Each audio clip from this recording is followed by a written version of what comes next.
can do it. You can do it. Come on. Oh, you're getting stronger. 2 more. Come on. Come on.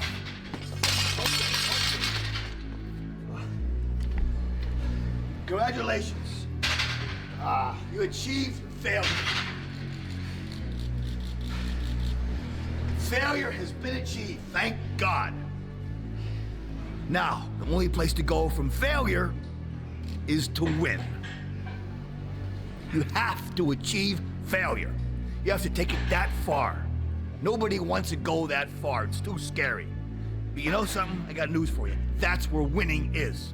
It always has been. Most people's #1 fear is public humiliation, okay?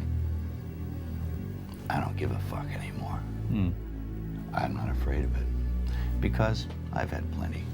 And now it's just time for me to say I'm tough, because what does not kill you makes you stronger.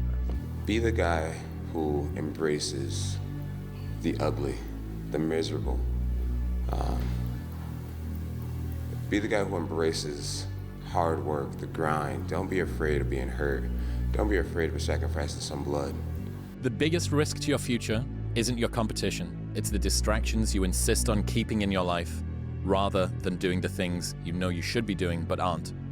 People delay doing things they don't like for longer than it takes to do them. If you're going through that right now, and I promise you, every single person who wants to do something with their life and has done something with their life has gone through the exact chapter that you're going through. And it's the lonely chapter. It's the chapter where you don't fit in with your own friends, but you don't have the outcomes yet to fit into a new group of friends. And you're doing this thing, you're consuming content on the internet, you're doing these free tutorials online to try and figure out how to set up a podcast and where do I host this thing? And then you're going through this and you're like, is this even worth it? Because you have no signs of success, right? But if there's anything that you can take away from what we're saying right now, is that the sign of success is the hate that you get along the way. And what you can't do is bend the knee to their hate and fit back into the conformity because it's comfortable and it's warm. Because like in the Matrix, when Trinity opens the door, when Neo's about to go take the red pill and he wants to get out of the car, she says, Neo, you've been down that road and you know exactly where it leads. And I know that's not where you want to be. And then he closes the door. Like right now, this moment that you're going through is Trinity opening the door and being like, you could go back, but then you'd have to remember exactly what the reason was that you decided not to go out to begin with, just because you listen to this podcast and you consume this content, you're like, I can fucking do more than this. Like, because you are starting to live in some of that hell where you look in the mirror and you're like, I can do more. And you start to see the person that you could be. And you're like, this does start to feel like hell. The idea of pursuing happiness, not leading to happiness.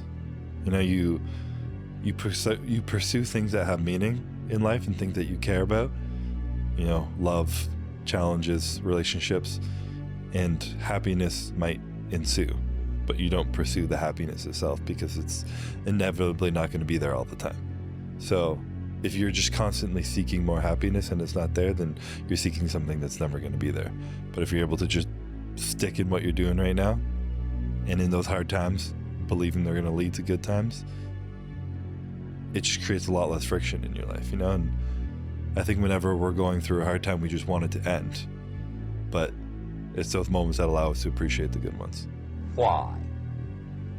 We all ask why we should work this hard. Why take that many classes? Why go to school that many years? You know, why take the notes? Why read the books? Why work that hard? Why put yourself through the push-ups and the disciplines? Why? Good question, why? Best answer to why, I think, is the second question. Why not? Why not see how many books you can read, how many classes you can take, how many skills you can develop? Why not see how valuable you can become to the marketplace and to your friends and to your family?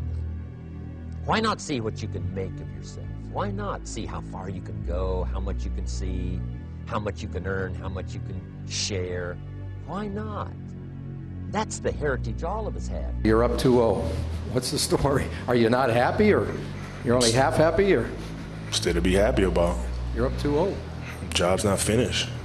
Job finished? I don't think so. Okay.